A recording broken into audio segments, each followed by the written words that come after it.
Hello guys! Welcome back dito sa aking channel, and today's video, i-share ko nga lang sa inyo itong isa sa pinakabagong loan app na nakita ko sa Google Play Store. And yung loan app nga na ito, itong Kapit Cash Online Quick Loan, under nga daw ito ng Delicia Lending Investors and Trading Corp.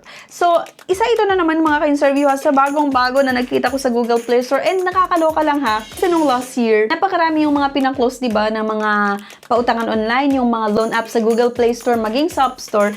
Pero kasi sa ngayon mga ka-interview, ngayong January 2026, nagsisilabasan na naman yung iba't ibang mga loan apps. Kaya nga ngayon ay i-check natin itong Kapit Cash Loan Online Quick Loan kung okay ba ito utangan. Itong Kapit Cash ay naka-under siya ng Delicia Lending Investors and Trading Corp. At syempre, nakaugalian ko na bago subukang umutang sa isang loan app ay nag-check tayo sa SEC app or sa kanilang website kung registered ba yung loan app na inuutangan natin. At itong Delicia Lending Investor nga sa SEC and Trading Corp ay naka-register.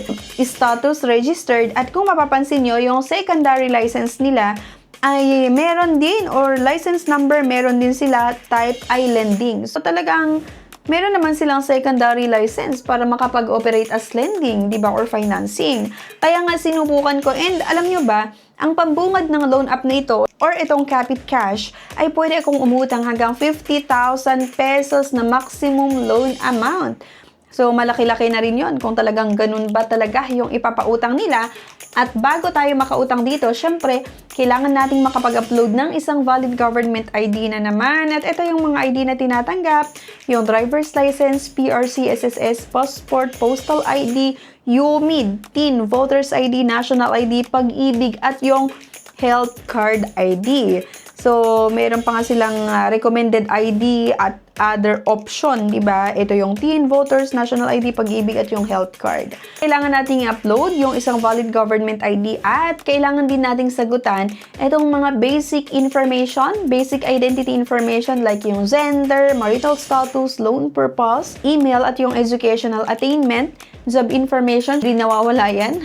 Same lang din naman doon sa mga previous loan app na natry kong utangan. And then next, agad-agad nga e-wallets. Kung saan yung gustong matanggap yung loan proceeds, pwedeng GCash, Maya Bank, pwede rin daw via bank, no? Kaya nakakaloka to mga ka-interview, from 50,000 pesos, ang ipapautang lang pala ng loan app na ito sa akin, or itong Kapit Cash, ay 5,000 pesos. Pero totoo kaya to, no? 5,000 pesos available. At kung mapapansin nyo, may nakalagay dito na loan terms na 121 days or halos 4 months. At dito, meron pa silang nilagay na repayment schedule. Dito sa repayment schedule nila, ang first payment ko nga daw ay January 12, 2026, na kung saan merong principal na 2,475,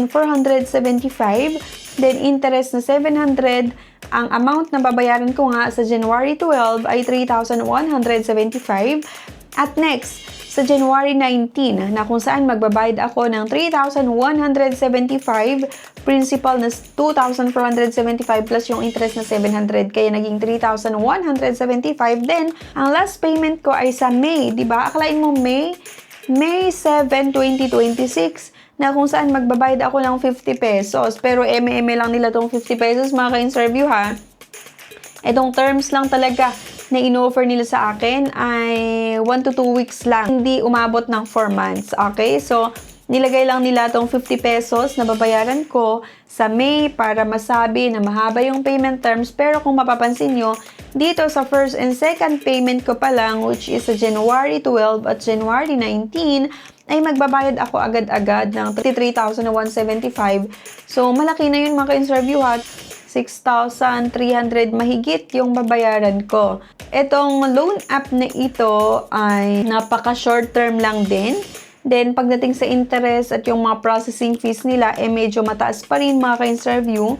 Kasi interest ay 700. Pero, nung isubmit ko kasi yung loan application ko, ang lumalabas na status ay declined agad-agad. So, parang, di ba, after ko na-erase nga yung mga documents ko or yung ID ko, after ko na-erase yung mga personal information ko, tapos, ayun, madedeclined lang din pala yung loan application ko. So, hindi natin alam kung totoo ba ito na talagang magpapautang ng 5,000 sa first loan and 2 beses bayaran, almost magto 2 weeks na rin yung ino-offer na terms. Totoo kaya ito? Pero sa tingin ko parang hindi, no? Ayan, hindi ko ma-share sa inyo kung totoo ba ito, yung nakikita natin na 1 to 2 weeks yung terms na ino-offer and 5,000 yung loan amount. Kasi nga na-decline yung loan application ko. Kaya naman mga kain sa review, kung merong nakapag-try sa inyo dito sa Kapit Cash and na-approve yung loan application nyo, sana i-comment nyo po yan sa comment section para mabasa ko din at mabasa ng mga iba na nag-iisip pa lang or nagbabalak pa lang subukan na utangan itong Kapit Cash. Pero kasi kung ako yung tanungin yung mga ka-interview ha, 2026 na, kaya stop na tayo sa pangungutang sa iba't ibang mga loan app. Mas maganda na maghipod lang muna tayo kung meron tayong gustong bilhin or yung mga gustong-gusto natin na makuha ngayong 2026, pag-iipunan muna natin at huwag tayong umutang sa iba't ibang loan app. At if in case lang na kailangan mo talaga ng pera dahil merong emergency, ay subukan mo muna sa mga tao, sa kapamilya, di ba? Sa kapatid, magulang, anak, sa kaibigan, katrabaho, baka mapautang kanila. Pero make sure kasi na kapag umutang tayo, magbayad din talaga tayo, di ba? Para makautang tayo ulit sa kanila, okay? So, yan lang. So, itong Kapit Cash ay hindi po totoo yung sinasabi nila na 121 days or 4 months, 3 to 4 months na terms. Kasi nga, based dito sa pinakita nila ay nasa 1 to 2 weeks lang yung terms. Kasi itong nilagay nila na babayaran ko sa May 2026 ay 50 pesos lang. So, eme lang nila ito. Okay? Para masabi na mahaba yung terms pero hindi talaga. And ayun nga, 5,000 pesos daw yung pinapautang sa first loan. Pero hindi tayo sure kung totoo ba talaga itong 5,000 kasi nga declined yung loan application ko. Kaya nga kung may mga naka-experience sa inyo na okay naman itong Kapit Cash, sana i-comment nyo po yan. Pero ulitin ko ulit, please lang, stop na tayo sa pag-utang sa mga loan app kung ayaw natin ng sobrang stress or lalong ma-stress sa iba't ibang mga way ng paniningil ng mga loan app. So, hindi ko naman sinasabi na itong Kapit Cash ay hindi magandang maningil yung mga collector nila. Pero kasi karaniwan sa mga nagsisilabasan, di ba?